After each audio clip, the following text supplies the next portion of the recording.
Isaac Danielson? Have you heard this? Nah. I'm just so curious because you added it. And just the thumbnail is like, what the fuck is he about to say some shit? Like, you know, when you see a thumbnail, there's certain times when you see a thumbnail and you just know it's gonna be this shit gonna be typed good. It's gonna be tough. It's gonna be thorough. I gotta maximize this screen. Waka, waka, waka, waka. We got Isak Danielson. Power.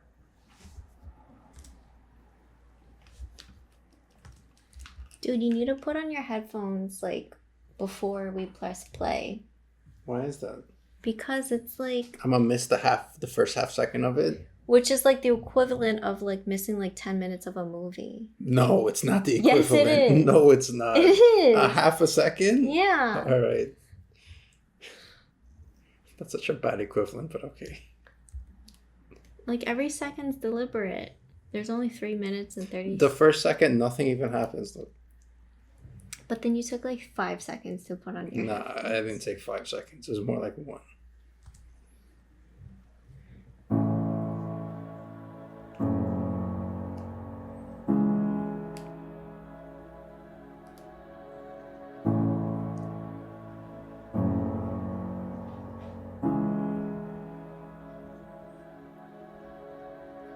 I still look at you with eyes that want you. When you move, you make my oceans move too. If I hear my name, I will run your way. Can we say that we love each other? Can we play like there ain't no other? If I hear my name, I will run your way. It's my desire that you feed. You know just what I need. You got power, power. You got power over me. I give my all now, can't you see? Why won't you set me free? You got power, power. Yo, this song is fire. Yeah. And like as simple as this scene is, it's also perfect. He's literally strapped onto a chair. He can't move. He's essentially stuck, which just illustrates like he's powerless. Like there's nothing he can do. And then the female, like she's in dominatrix form. She has all black, and she has the free will to do whatever she wants. Especially to him, as she like just pulls his hair and like drags his hair, which illustrates like the power dynamic in this relationship. Yeah. Great start to a song. Free, you got power, power, you got power over me. I was lost until I found me in you. I saw a side of me that I was scared to. But now I hear my name and I'm running your way. All I feel as I get closer to you is the desire to move like you do.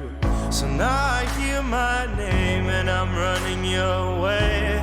Hey.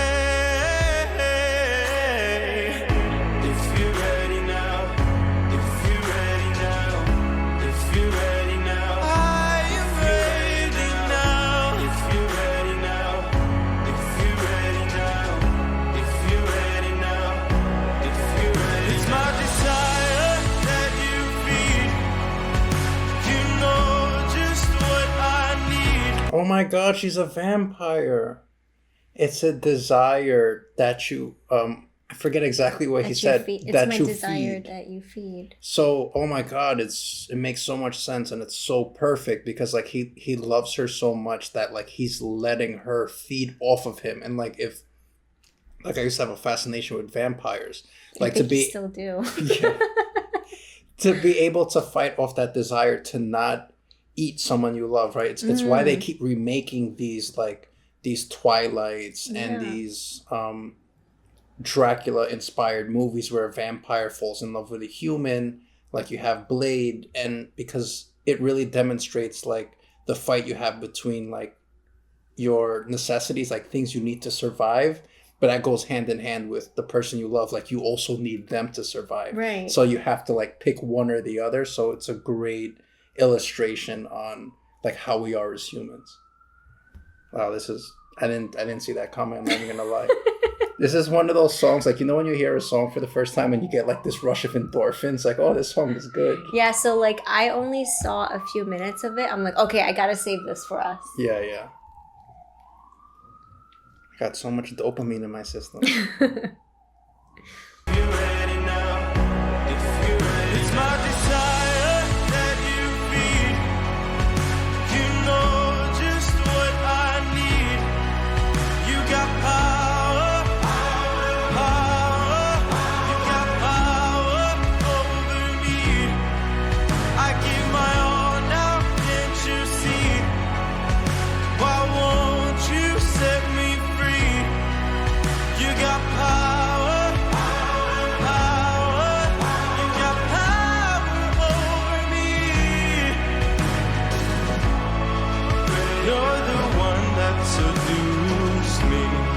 Do you think he's self-sacrificing, or do you think like he doesn't want to sacrifice himself, but she's just doing it to him anyway? Because at first I thought maybe it was self-sacrificing, but like I'm not entirely sure. I think it's one of those things where like he knows the position that he's in, but he literally can't overcome it. Like you can look at it as like, you know, a lot of toxic relationships, you know, sometimes like people know that they're in a toxic relationship, but they just can't help but get out of it. It's hard to come out of something that's so like normal, like not normal, but like normal, like something that you're so used to, even though you know it's bad for you. Yeah, like it's weird because like when I think of like someone that self-sacrifices, I also think about like if they're doing it voluntarily or involuntarily. You know, like in his case, like I feel like I think he's involuntarily sacrificing himself. Yeah, like he doesn't, like he knows he shouldn't, but he is. But he's also not fighting it. Right. Which is why they have him like strapped down to this chair, which shows like he can't fight it, but he could like try to wiggle. Right. And he's also at the same time like somewhat complaining about it, right? Like he doesn't want to, but like he doesn't have any power. Like he's literally powerless.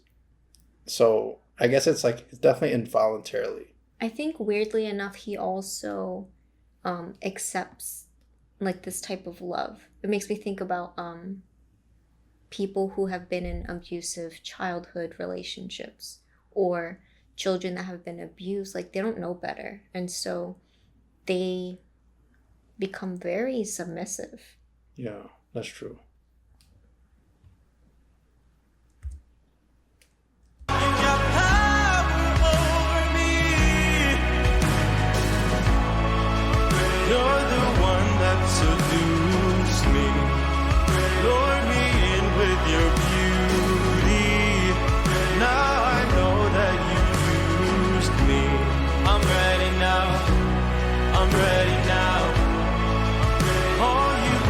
Confuse me.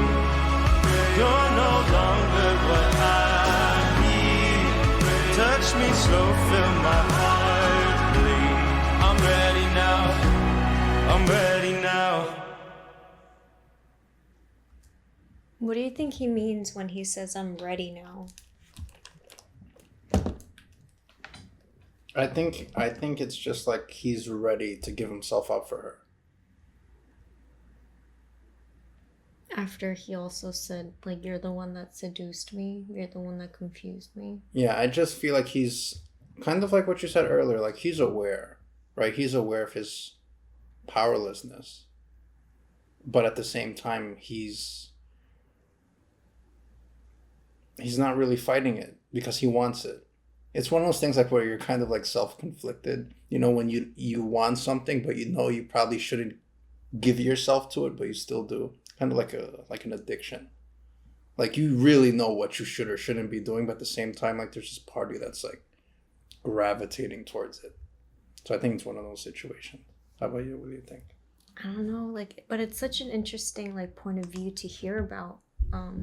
Because I'm sure it happens a lot where, you know, a female manipulates, seduces the person and possibly uses sex for that, or by doing that. And now he's like literally in the palm of her hand. Yeah, because when you think about it, like, some people, especially people that have a difficult time finding a relationship, when they're finally in a relationship, that feeling they get from being in that relationship, like that, the happiness they get from it, they're not willing to easily give that up if they don't have to. You know what I mean? If there's some way they can kind of keep it going, they will. Like, you see it all the time in real life, you know?